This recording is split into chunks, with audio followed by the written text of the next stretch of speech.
ഇന്ന് ഞാൻ ഏത്തപ്പഴം വെച്ചിട്ടുള്ള ഒരു ഈവനിങ് സ്നാക്സിൻ്റെ റെസിപ്പിയാണ് ചെയ്യാൻ പോകുന്നത്. അതിലേക്കായിട്ട് 2 ഏത്തപ്പഴം എടുത്തിട്ടുണ്ട്. നന്നായിട്ട് നല്ല പഴുത്ത പഴമാണ് കേട്ടോ ഇതിനാവശ്യം.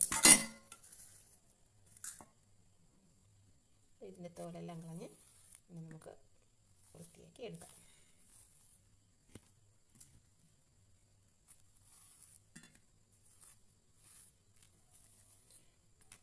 ഒരു ഫോർക്ക് വെച്ചിട്ടോ ഒരു സ്പൂൺ വെച്ചിട്ടോ ഇതിനെ നന്നായിട്ടൊന്ന് ഉടച്ചെടുക്കണം.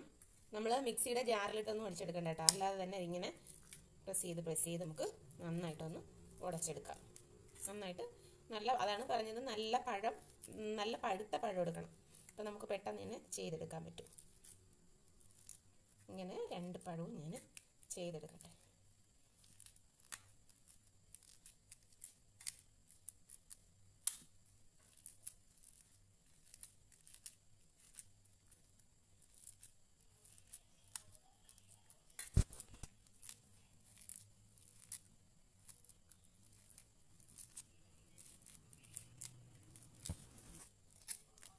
നന്നായിട്ട് ഇതിനെ കുത്തി ഉടച്ച് എടുത്തിട്ടുണ്ട്. നമുക്കിതിനിവിടെ അങ്ങോട്ട് മാറ്റി വയ്ക്കാം. ഒരു ചട്ടി അടുപ്പത്ത് വെച്ച് ചട്ടി നന്നായി ചൂടായിട്ടുണ്ട്. അതിലേക്ക് 1 സ്പൂൺ നെയ്യ് ഒഴിച്ചു കൊടുക്കാം. നെയ്യ് നന്നായി ചൂടായി വന്നിട്ടുണ്ട്. 1/4 കപ്പ് തേങ്ങ കൊടുക്കാം.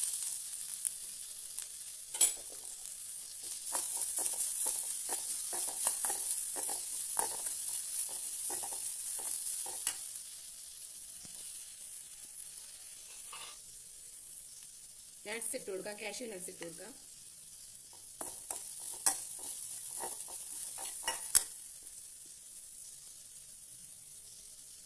ബദാം ഇട്ട് കൊടുക്കാം.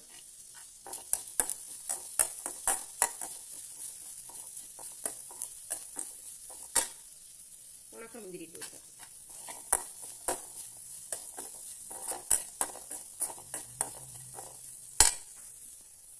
നല്ല പഴുത്ത പഴം നല്ല മധുരം ഉണ്ട് കേട്ടോ, അതുകൊണ്ട് അതിലേക്ക് ഞാൻ മധുരം കുറച്ച് ആഡ് ചെയ്യുന്നുള്ളൂ. പഞ്ചസാര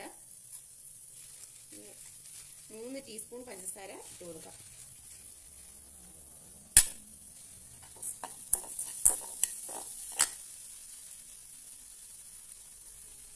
കുറച്ച് ഏലക്ക പൊടിച്ചത്.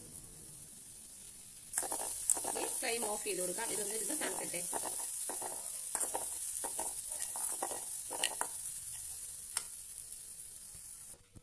ഞാൻ 6 പീസ് ബ്രെഡ് എടുത്തിട്ടുണ്ട്. അപ്പോൾ ഇതിന് ചെറിയ ചെറിയ പീസുകളാക്കി നമുക്ക് കട്ട് ചെയ്ത് ഒരു മിക്സിയുടെ ജാറിലേക്ക് ഇട്ട് കൊടുക്കാം.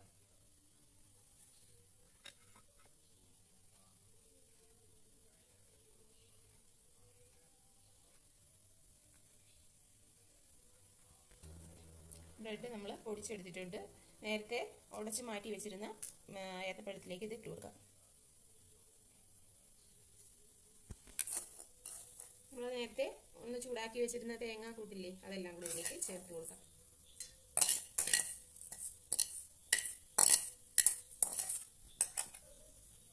എല്ലാം കൂടെ ഇനി നന്നായിട്ടൊന്ന് മിക്സ് ചെയ്തെടുക്കാം.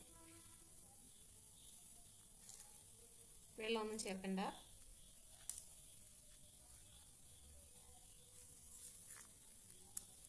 നമ്മൾ ഏത്തപ്പഴം മിക്സിയിലിട്ട് അടിച്ചാൽ ഇത്രയും പെർഫെക്റ്റ് ആയിട്ട് നമുക്ക് കിട്ടില്ല, അതങ്ങ് ഉടഞ്ഞ് പോകും.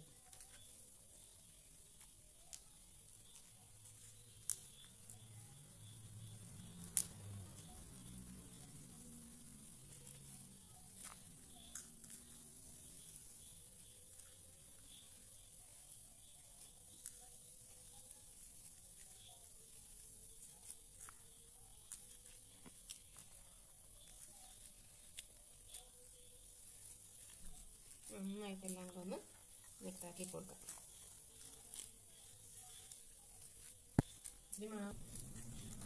നന്നായിട്ട് മിക്സ് ആക്കിയിട്ടുണ്ട്. അപ്പോൾ ഇതിനി മാറ്റി വയ്ക്കാം.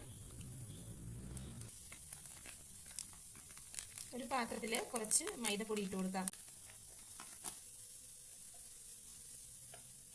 കുറച്ച് ഉപ്പിട്ട് കൊടുക്കാം. 1/4 സ്പൂൺ മഞ്ഞൾപ്പൊടി ഇട്ട് കൊടുക്കാം. കുറച്ച് വെള്ളം ഒഴിച്ച് ഇതിനെ നന്നായിട്ടൊന്ന് മിക്സ് ചെയ്തെടുക്കാം.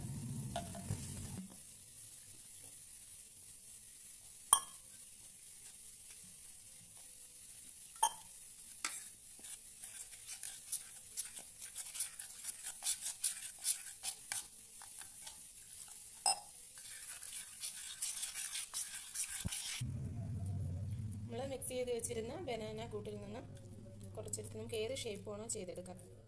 ഞാനൊന്ന്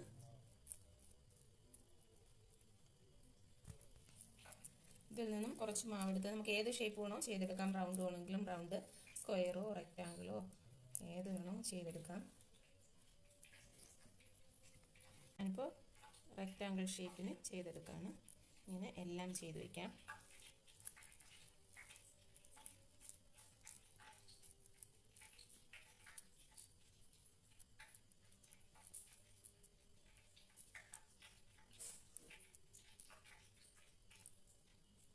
റെക്റ്റാങ്കിൾ ആയില്ലല്ലേ.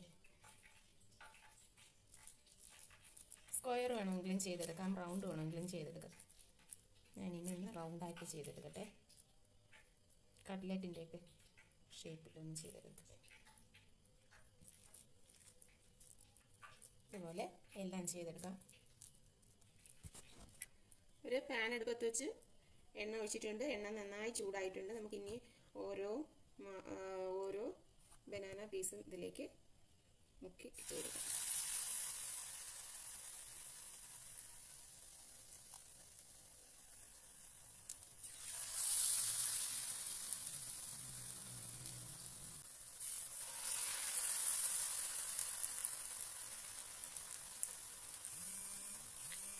മീഡിയം ഫ്ലെയിമിൽ വെച്ചിട്ട് വേണം ചെയ്തെടുക്കാൻ.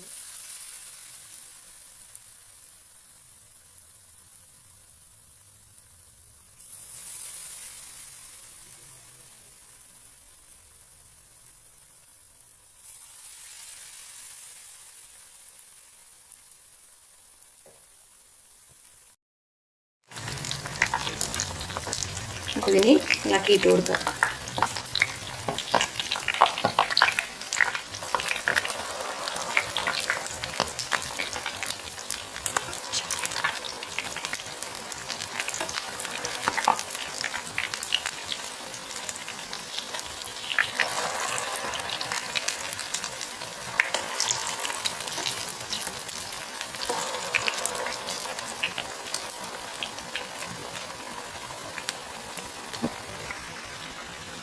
ഇതെല്ലാം നന്നായിട്ട് വെന്ത് വന്നിട്ടുണ്ട്. അപ്പോൾ നമുക്കിനി ഇതിനെ പാത്രത്തിലേക്ക് കോരി മാറ്റാം.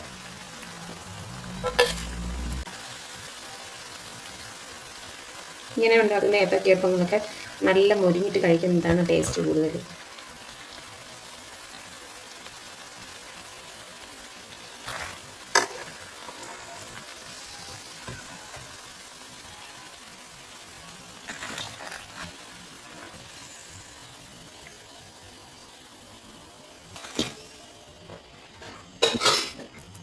അതുപോലെ തന്നെ ബാക്കിയിരിക്കുന്നതും കൂടെ ചെയ്തെടുക്കാം.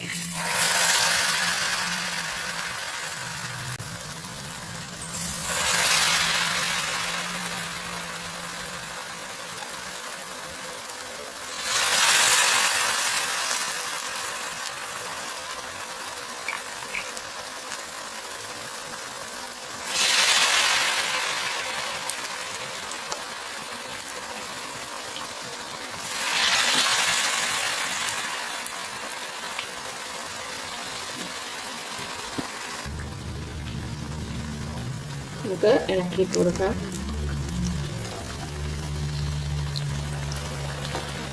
എല്ലാവരും ഈ റെസിപ്പി ഒന്ന് ട്രൈ ചെയ്ത് നോക്കണേ. തീർച്ചയായിട്ടും ഇഷ്ടപ്പെടുമെന്ന് വിചാരിക്കുന്നു. ഇഷ്ടപ്പെട്ടാൽ ലൈക്ക് ചെയ്യുകയും ഷെയർ ചെയ്ത് സബ്സ്ക്രൈബ് ചെയ്ത് സപ്പോർട്ട് ചെയ്യുകയും ചെയ്യണേ.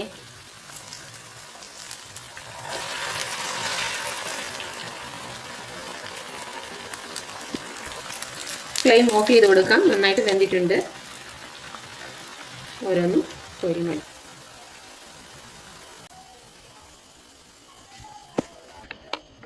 2 പഴം വെച്ചിട്ടാണ് ഞാനൊരു പാത്രം നിറച്ച് സ്നാക്സ് ഉണ്ടാക്കിയിരിക്കുന്നത്. അപ്പോൾ എല്ലാവരും ഇതൊന്ന് ട്രൈ ചെയ്ത് നോക്കണം. നല്ല ടേസ്റ്റി ആയിട്ടുള്ള ഒരു റെസിപ്പിയാണ്. തീർച്ചയായിട്ടും എല്ലാവർക്കും ഇഷ്ടപ്പെടും.